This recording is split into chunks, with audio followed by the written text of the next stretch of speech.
you have red eye, you better see an, ophthalmology or something, okay?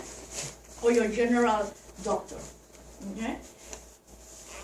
In this case, this is a complete health assessment, so we want to start from head all the way, and we will review all the systems in our body, from head to toe.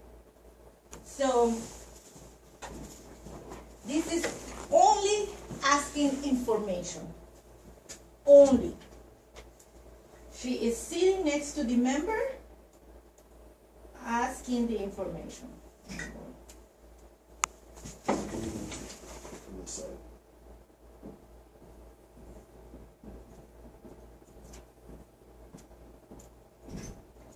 Okay, thank you. Okay, you see all these questions now.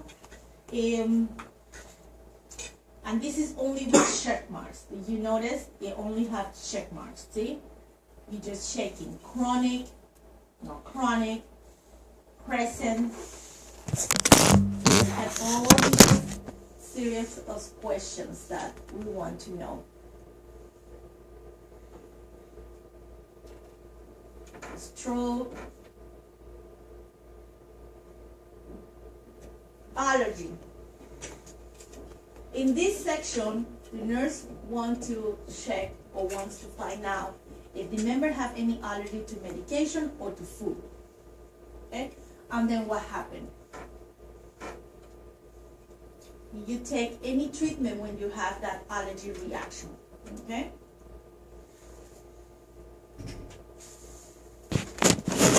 Medication. This is very important, and I always want to make sure that when I'm doing this review, that you all take a look at this section. Okay. Remember, this is a paper. Okay. And paper is easy because you can write it. You know? Sometimes we have a lot of medical acronyms that is very, very easy for us to write. You know, have you noticed when the doctors write a prescription, they all have their own type of, Sure. every is a Q, things like that. So, the same thing. Now, for doing this, when you're doing your appointment, when you're setting it up, part of your script is make sure to have your medications available at the time. Is that a change? No, that's still. Make sure to have your medications available at the time of the appointment. When you're doing the reminder call, you continue saying, make sure to have your medications available at the time of the visit. Why? Because the nurse is not going to count 20 medication, 1, 2, 3, 4, and write it down. He has 4 or 40 medication. She has to go one by one of those 40 medications. And it's not, like I say, it's not writing the number, he has 40 medications. No. She literally has to write the name of the medication. If he's taking one tablet, half a tablet, once a day, pain, only when he has pain, or 3 times a day. Why he's taking it for? Who prescribed it? If it was his PCP, or if it was a nurse practitioner. If it was, when was the last time that it was filled? Okay? And of course, provide a patient education. Okay? So imagine if the member have 40 medications, which some of them they do. They have 3 medications, it's easy. But when the member have more than 10, literally, this is all the information that is needed and that the nurses must write it down. What I told them sometimes to the nurses is, write it in a piece of paper, and when you get home, in the comfort of your home, you enter the information that we need. Because it will take them time. And remember, when you do it in a paper, it's easy. But in an iPad, tabbing those things, for some nurses, is very, very complicated. Some of our nurses are all technology or no technology at all. And sometimes they only quit because of the iPad. Because they are not savvy using an iPad. And I completely understand. I have an iPhone 5 and I just answer the phone. I have to I still don't know how to sync it in my computer. Every time when I sync it, my phone gets all wiped out. No. So for some nurses, working on an iPad is really, really intimidating. And sometimes they just quit because of the uses of the iPad. So this is the page of the medication. I stress this always in when we do the orientation or part of this training, so you can see why we have to say at the time of the visit, make sure to have the medication, because she needs all this information. Very, very important. Any questions so far? Why he put these pizzas on my chair?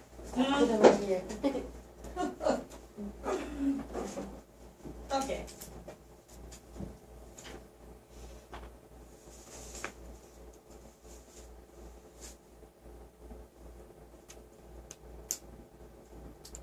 Lab values, we will talk about labs at the end.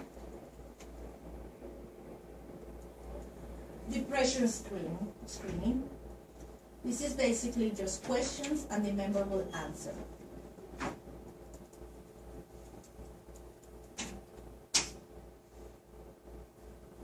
Very, just a type of screening on talking about depression. It's nothing that has to do anything to be diagnosed of having a severe depression or anything like that. It's just basic questions just to see how is the member, okay, how he's feeling. Patient's ADL status,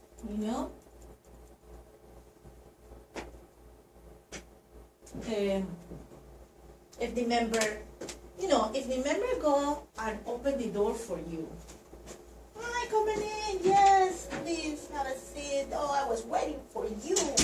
Yes, the member ambulate. If the member comes to and open the door for, to you, and you see him in a walker or in a cane, she will put it right here. Walker, cane, okay?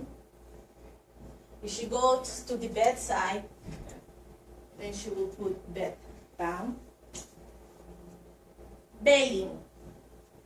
Simple, she can ask, but also at the same time, if you see that the member opened the door for you, and the member is pretty active, pretty much, they bathe themselves. They don't need an assistant.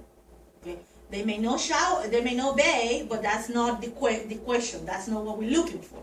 What we're looking for is to see if they need assistance. If they don't take a shower, that's something different. Dressing the same way, okay? If the member is the one that opened the door for you and is moving their arms and are very, flexibility, you see that he doesn't need assistance to dress himself. But if you see someone in a walker, perhaps, and it took him 5 minutes to open the door, and he had a home or something, it's difficult for him. He may need some assistance, even on feeding, on dressing, and on bathing. Okay? If someone have their arms strapped, it will be the same thing. He needs assistance for do everything, especially if it's a right-handed and he has the arm strap, it's difficult for him to feed, to dress, and to bathe. So, sometimes just by observing, you can determine some of these questions, okay, and how to fill it out for the nurse, okay? We want to know who does the shopping for them, who pays the bill for them. For medication, do they do it themselves? or they have an assistant, or they have a nurse that comes once a week or twice a week to set up their medication. Okay? Falls. We want to know if they have any fall in the last 6 months and if they have any fracture.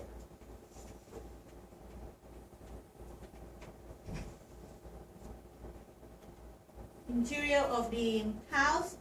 We want to know, for example, some of the nurses will ask the member if they can go to their bathroom because they want to check if they have any bar grabs or anything like that, if they have a commode or if they have an elevated toilet.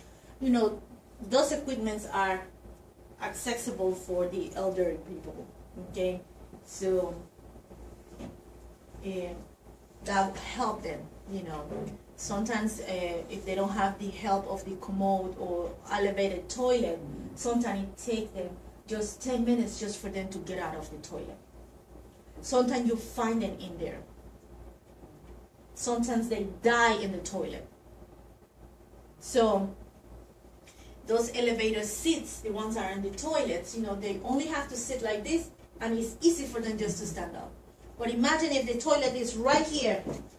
Once they see it, tell me, yeah, it takes them time.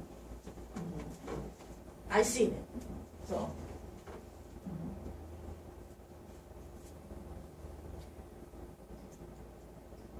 Frailty assessment, you know, this